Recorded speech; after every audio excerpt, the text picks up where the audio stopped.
What's up, everyone? It's Triamite. It's November 21st, 2013, and I want to talk to you about some amazing footage that came across my Facebook page for me to look at, and it is absolutely the most awesome footage I've ever seen. It's absolutely amazing. There's no other way for me to say it. I look at footage like this all the time to analyze it for people and give them my opinion on it, and when I'm looking at this footage, it meets all of my criteria to be a legitimate video in my eyes. I firmly believe when we capture UFOs on video, the reason why they're so distorted and fuzzy and never clear image is because of the technology that's being used within the craft. It's either the gravitational engines are having an effect on our imagery, or they have specific technology that distorts the imagery so we can't get good imagery on it. When we see these crystal clear videos from third phase of the moon, all that CGI bullshit, it's all fake as hell to me, guys. Every video that I've ever recorded of a legitimate UFO sighting with my own eyes and then picked up the video camera always comes out a little bit distorted or fuzzy. Regardless of what I'm using, it's never perfect. So when I'm looking at this video, that part is meeting the criteria. Overall, the video meets the criteria. The quality of the video, the way that foreground objects are in focus and background objects are out of focus, and vice versa. It just meets all the criteria, guys. So I want to play it for you, and it's just a subject that's very near to me. I witnessed this personally as it came over Arizona into New Mexico and Texas, and it entered in pieces. I did not witness a solid object enter and then break up. I witnessed pieces entering and then more pieces coming off of the pieces. And that's what I saw right here from my own backyard. So this subject to me is very near to my heart because it was the second space shuttle disaster that I witnessed live with my own eyes. I also witnessed the Challenger.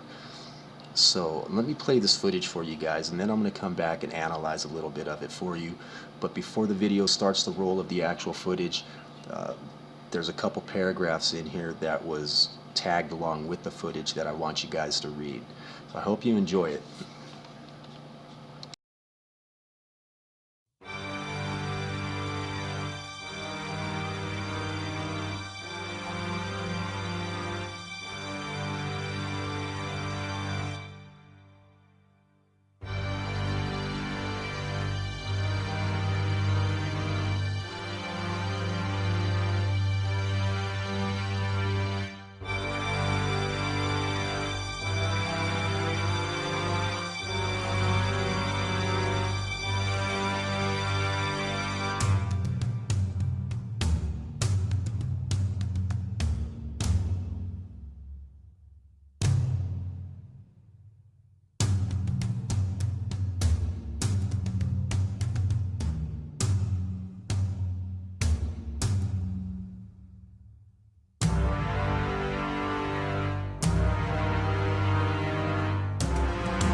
So what we're looking at right here is a piece that was released a while back, and it was apparently supposed to be a recording of the cockpit as they were prepping for re-entry and during re-entry.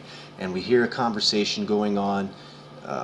It really just kind of looked like a staged set type of thing. And I'm going to go ahead and roll a little bit of this because I'm going to show you one of the things in this video that was released that really caught my attention and made me just think that it was a piece of propaganda released to give a false opinion and to form the cover up for us. So let's roll this real quick. And I'm going to go back off. Yeah. Yeah. Good enough for me to see what check one of the thing. Now notice the guy with the camera. I want you to pay attention to the camera and the camera movements, and remember that they're prepping re-entry, and they're basically already on their trajectory to make the re-entry. So everybody's strapped in, everybody's buckled down, they're strapped in, all right? They're ready to pull those G's, and they're all prepared. So just keep that in mind. Can you pull a little bit more now, Laura? Yeah. Okay. Now look at his camera.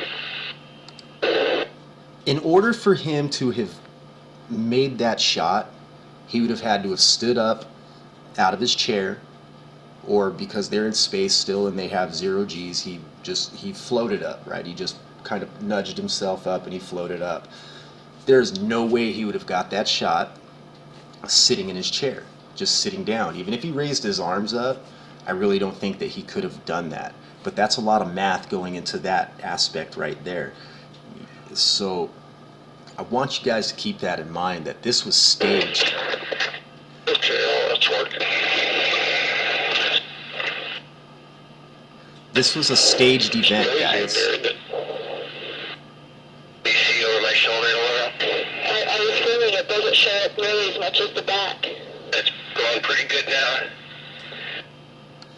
Now remember, guys, they're having a crisis, okay? They're in space. This shuttle is their only means of survival and their only way to get home, okay? So as I stated before, they're already on their trajectory to make re-entry into Earth's atmosphere. Everybody in that shuttle, according to protocol, is strapped in their seats and they're not getting out. Why is this guy just floating around the cabin like he's filming on a movie set? Like they're making sure that they give us specific shots, guys. And that's why I gotta call bullshit on this specific video, and I've always called bullshit on it. I've never believed it. But that's up for you guys to decide on that one. Shit's about to get very real, guys.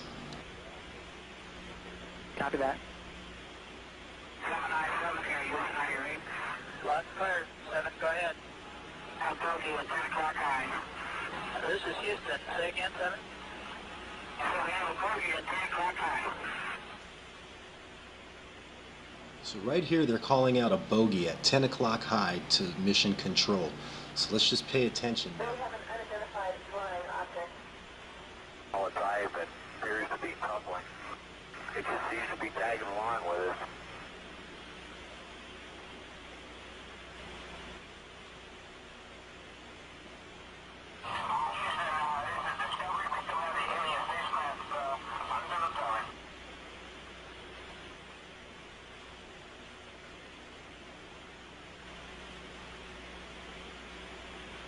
Yeah, Houston, we got somebody out the front window with a pair of binoculars and a zoom lens. We're trying to get a pretty good idea on this thing. And we copy that.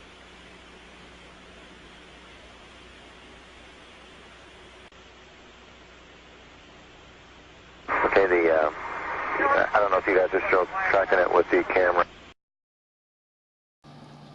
Now right here, they were trying to focus their camera in on the space station, so when they swung it over to the object, it would be in focus with no fumbling around, and the transmission cut.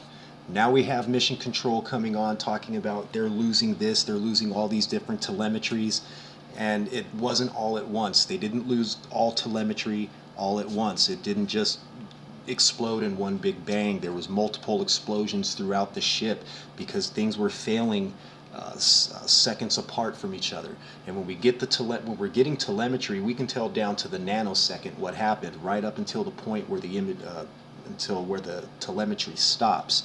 So let's listen to everything that's being said here, and I want you to really pay attention to this video, guys, because this is the type of video that I'm talking about that meets all my criteria to tell me that this is a 100% legitimate video. Flight Max. Go. We just lost tire pressure on left outboard and left inboard, both tires. FYI, I've just lost 4 separate temperature transducers on the left side of the vehicle, hydraulic return temperatures. 4 high return temps? To the left outboard and left inboard elevons. Okay, is there anything common to them, DSC or MDM or anything? I mean, you're telling me you lost them all at exactly the same time? No, not exactly. They were within probably 4 or 5 seconds of each other. Okay, where are those? Where is that instrumentation located? They're all 4 of them are located in the aft part of the left wing, right in front of the elevon actuators. And there is no commonality. No commonality. And there's no commonality between all these tire pressure instrumentations and the hydraulic return instrumentations? No, sir, there's not. We've also lost the nose gear down talkback and the right main gear down talkback. Nose gear and right main gear down talkbacks? Yes, sir. And flight econ? Econ. I've got 4 temperature sensors on the bottom line data that are all scale low. Columbia. So here's where I start to have a problem with some of this video, guys, because I'm going to show you a picture right here. This is STS-107 on takeoff for that mission. Now we're looking at the left side of the shuttle, and if you pay attention, you look where it says United States and we see the flag. We see the United States flag, and then we see United States. Now after United States, we do not see anything. It's just blank white. There's no logo there, no nothing. In the video, we have a NASA logo there. Now you're going to ask me, how do you know you're looking at the right part of the craft? Well, I'm going to show you right now. In this picture, we have the flag and then United States.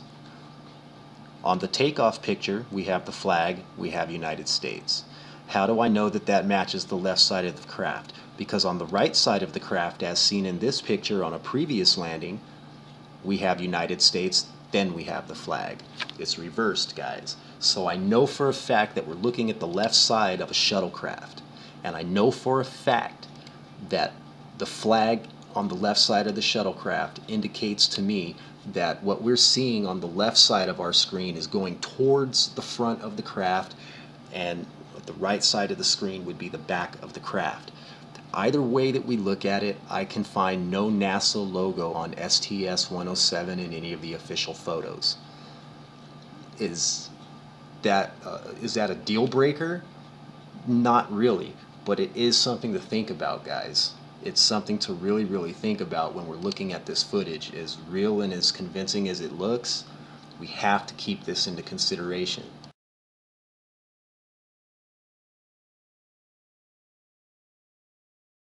Houston, UHF comm check.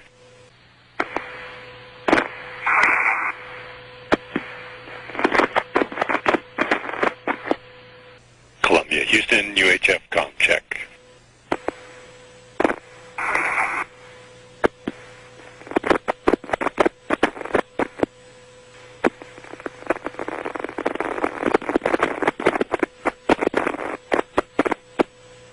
Capcom Charlie Hobaugh calling Columbia on UHF frequency as it approaches the Merritt Island tracking station range in Florida.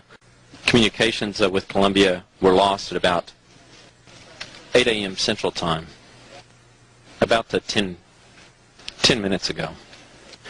This is Mission Control Houston. Any debris that is located in the vicinity of the north central Texas area that may be related to the shuttle contingency should be reported to local law enforcement, who will then report to NASA. It should be avoided. Debris could be potentially hazardous due to toxic substances that are used as propellants on the space shuttle. Flight controllers here are securing all information and notes and data pertinent to the scheduled descent and landing of the shuttle today as part of contingency procedures. Search and rescue teams in the Dallas-Fort Worth Columbia, area Houston, UHF have been ComCheck. alerted.